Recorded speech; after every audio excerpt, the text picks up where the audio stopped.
Bismillah, assalamu alaikum. Kusoo dhawaada mar kaleeto koorsadayna HTML ee la xiriirta barashada dhisida ama samaynta website-yada. Halkaad kala socoteen waa page-keena tacliin cusub ama baro wax cusub. Maanta waxaan qaadanaynaa haddii aan la idmo. Waxaan kusoo guda jirnay HTML images. qodobkan waan soo qaadanay oo imageska ah. Image mapka waan soo qaadanay. Xala u dambeysay waxaan soo qaadanay background image. Haddana waxaan qaadanaynaa qaybta u dambeysay ee HTML image ku saabsan taa oo la yiraahdo the picture element. Elementiga picture. Marka aan u imaan waxa uu ku saabsan yahay marka. Shaashada meesha noogu buuxina full screen isticmaalayna.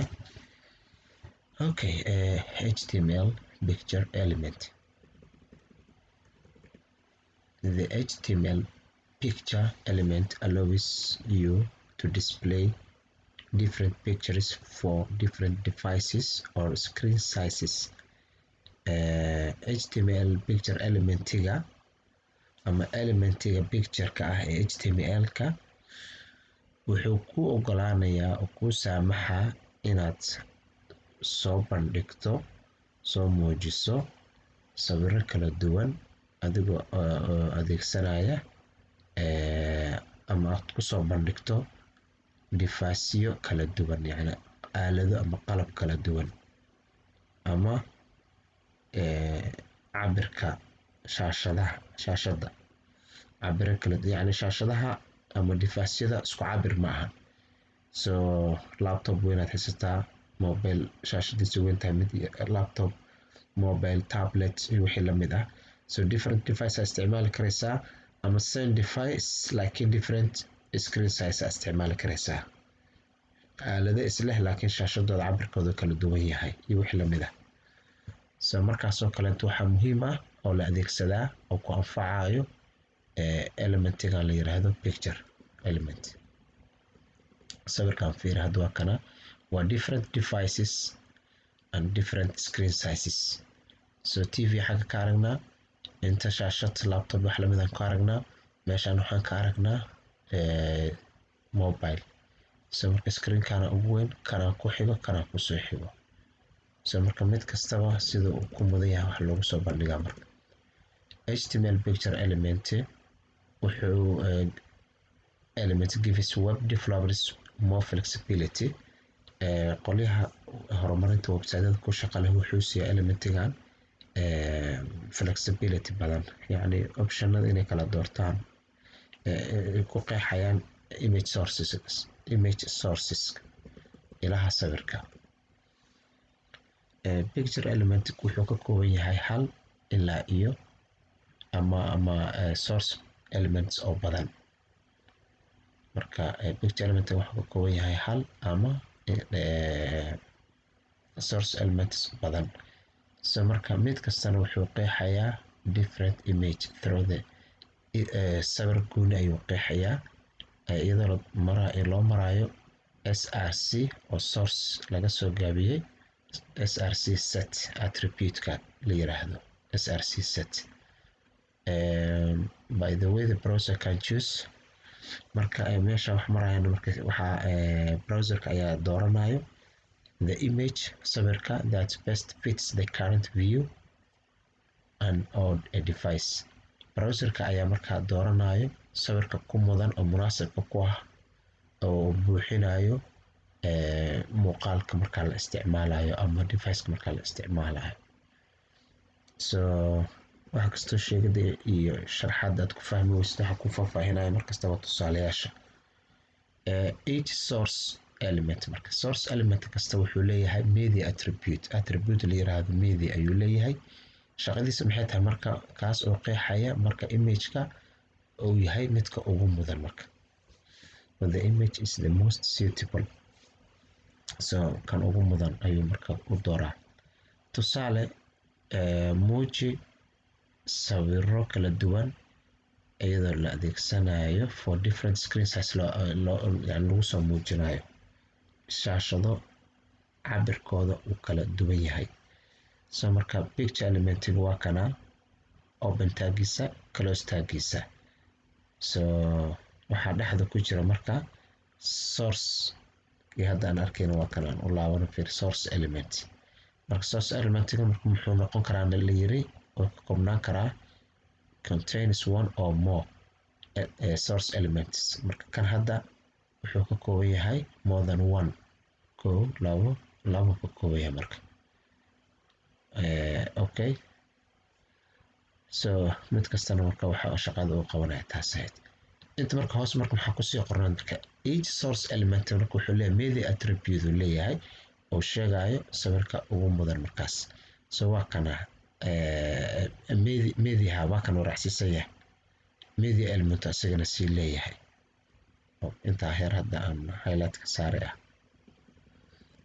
okay, haddii aan page full aan tagno oo arkeenana waa kan asagana. so waa kan waxaa la isticmaalay waan arkana head sectionka ayaa meta name ka lagu qoray viewport content width device width initial scale cabirka. so marka mid kasta oo asiga marka browserka kan ku haboon dooranayo.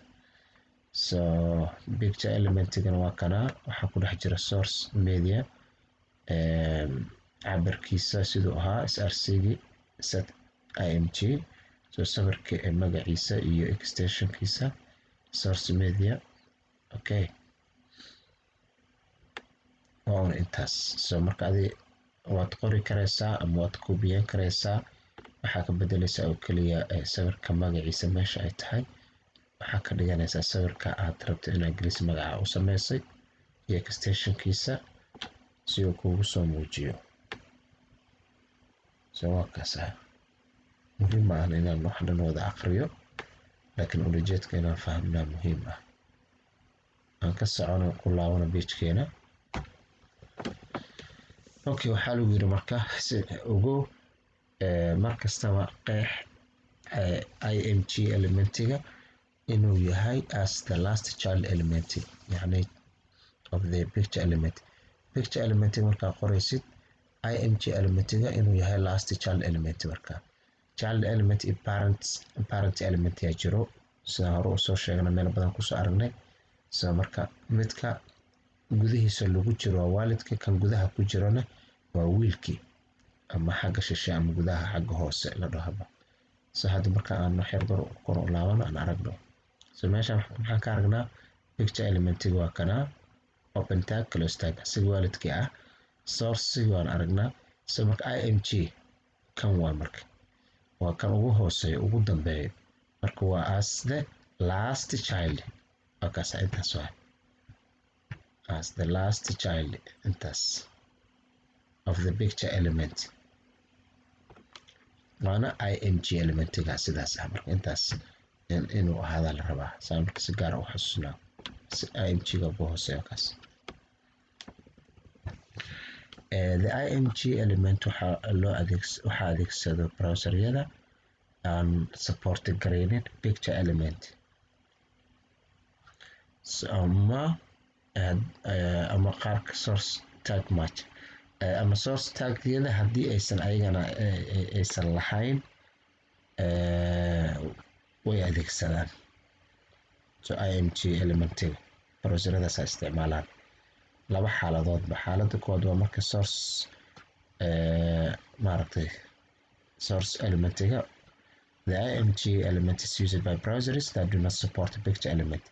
so picture elementiga kuwa aan support garayn browserada aan support garaynin ayaa adeegsada img-ga ama source tag aan match garaynaynin yani aan iswaafaqsanin ama aan qaadanaynin. goorta la isticmaalo picture elementiga waxaa jirto laba ulajeedo oo waaweyn oo loo adeegsado picture element. midka koowaad waa balaarinta. haddii aad haysatid screen yar ama aalad yar qasab ma ahan inaad soo dejisid sawir faylkiisu uu weyn yahay browserka ayaa wuxuu isticmaali doonaa marka hore source element isticmaali doonaa sigoo la adeegsanayo la isticmaalayo matching attribute values qiimayaasha attribute-yada isla haysiinta waxa iswaafajinaya isla haysiinayaan sidoo kale wuxuu iska dhigatiraa iska ignore gareynaa oo meel isaga leexinaa any of the flowing elements marka wixii intaa kasoo haraan loo baahnayn inuu iska marsiinaa kan oo match gareynayana oo qaadanayana wuu soo qaadanaa saa dooranaya so ujeedka xiga waxaa waa format support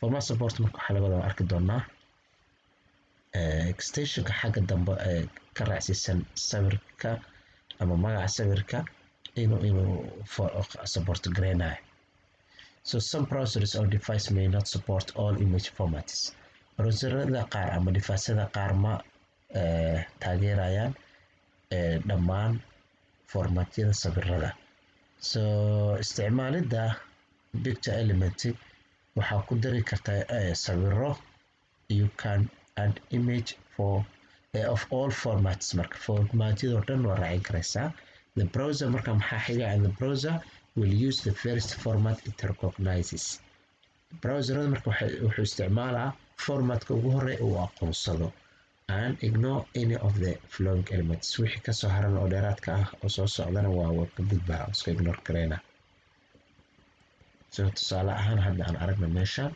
the browser will use the first image format it recognizes so marka meesha waxaan arkaynaa formatyo kala duwan formatyo waxaa la yidhahdaa waxa dhibicda ka xageeya extensionada waa qaabkan waxa dhibicda inta ka jiro so kan hadda waxaa dhibicda ka dambeeya sawirkan magaciisa img elevator dhibic maxaa inta ka jiro png jpg iyo gif gif marka okay asiga marka dooranaya marka browserka midka ku mudan ama device-ka asiga dooranaya maadaama la isticmaalay picture element so marka one of the reasons of picture element loo isticmaalo waa marka haddii try it yourself ku dhufatid marka waa kaasaa so is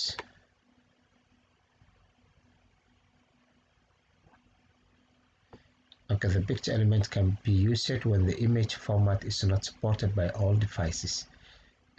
Picture element waxaa la isticmaali karaa marka image formatka uusan support gareyneynin oo dhammaan qalabyada la adeegsanayo. So the device will use the first image format supports midka ugu horeeya ee support gareynaysa adeegsanaya inta kalentana qashan qubkay raacinaysaa. Okay, aan sii wado wax yar.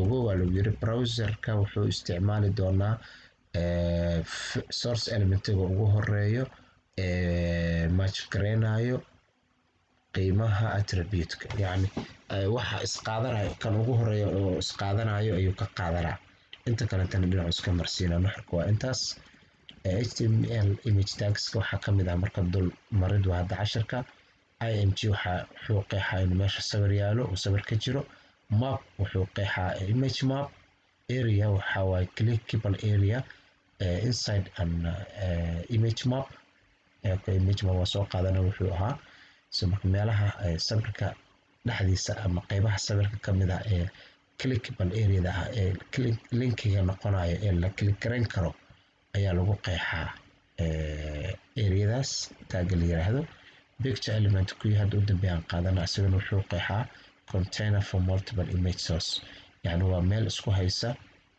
sawiro source-gooda oo badan source sawiro oo badan so marka wuxuu leeyahay for complete list of all available html tags visit so marka waa meel kaleeto reference kale ku siinaa oo taagyada badan oo taagyo badan html ah so casharkan inta ayuu maanta inoogu egyahay casharka xig wuxuu noqon doonaa insha Allah HTML tablets. So everyone, assalamu alaikum wa rahmatullahi wa barakatuh.